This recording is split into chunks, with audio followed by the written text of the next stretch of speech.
cette coopération maroco-allemande sur ce champ important de la migration. C'est un défi, un enjeu. Il y a des chances pour les pays. On se rend compte que le Maroc, lui aussi, est confronté à cette pression migratoire de l'Afrique subsaharienne. Et il faut trouver une solution d'une double approche. Une réponse claire et nette à la migration illégale d'un côté, mais d'autre côté, je me félicite d'entamer ce projet.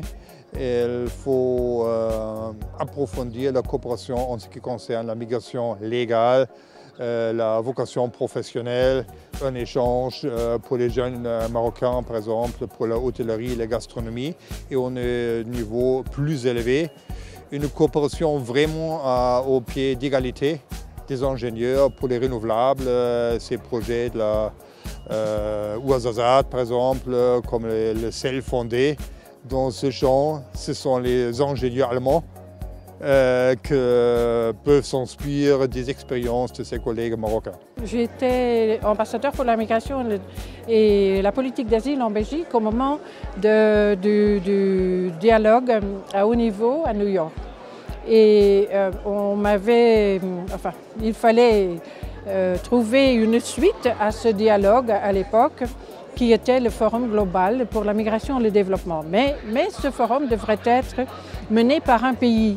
Alors, le pays qui avait le courage de le faire était la Belgique à l'époque et a initié alors ce processus qui continue jusqu'aujourd'hui. Et je crois que ce processus a grandement contribué à faire évoluer les esprits.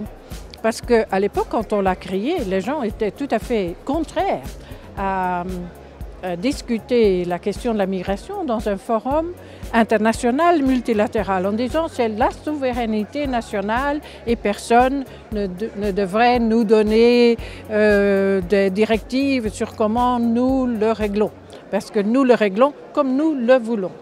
De plus en plus, les gens se rendent compte maintenant, et les pays se rendent compte, que la migration, par définition, est un phénomène international, parce qu'au moins il implique toujours deux pays quand même, et que ce n'est que par la coopération qu'on pourra le mener d'une façon qui est non confrontationnelle.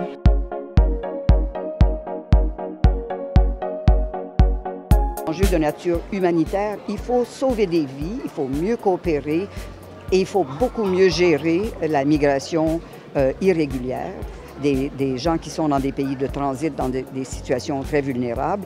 Et donc, il y a des aspects sécuritaires, il y a des aspects politiques, économiques, humanitaires. Tout ça, c'est bien compris dans le pacte et je pense que les États se sont bien entendus sur toutes ces questions. هنالك الآن 122 مؤسسة وطنية لحقوق على المستوى العالمي، 33 في القارة الإفريقية، وهذه المؤسسات كلها الآن عندها اهتمام يعني بقضية الهجرة وإشكالية الهجرة، وشكلت يعني فريق عمل على المستوى العالمي وفريق عمل على المستوى الإفريقي.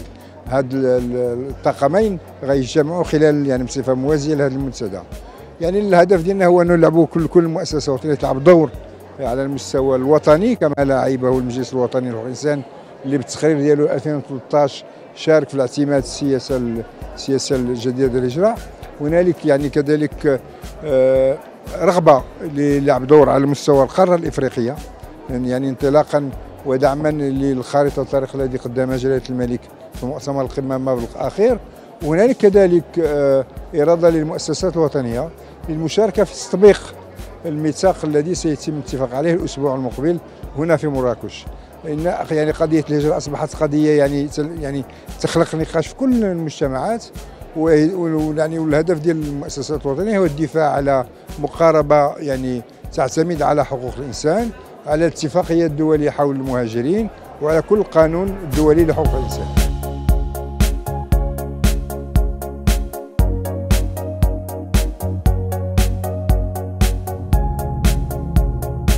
ما تنساش تابونا في لاشين وتأكد بالجرس باش يوصلك جديد الفيديوهات من هيث بريس.